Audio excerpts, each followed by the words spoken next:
লোভনীয় এই পেয়ারি তেহারি খাওয়ার জন্য আমি গিয়েছিলাম ঢাকার পেয়ারি তেহারিতে।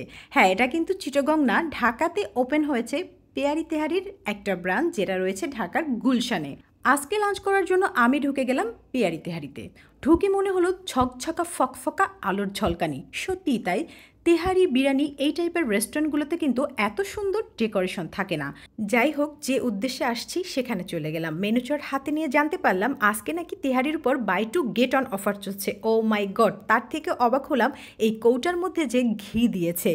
ঘি দিয়ে চট্টগ্রামের ঐতিহ্যবাহী তেহারি স্বাদ নিতে আমি একটুও দেরি করলাম না, পটাপট খেয়ে অর্ডার দিয়ে দিলাম একটু ডেজার্ট আইটেম।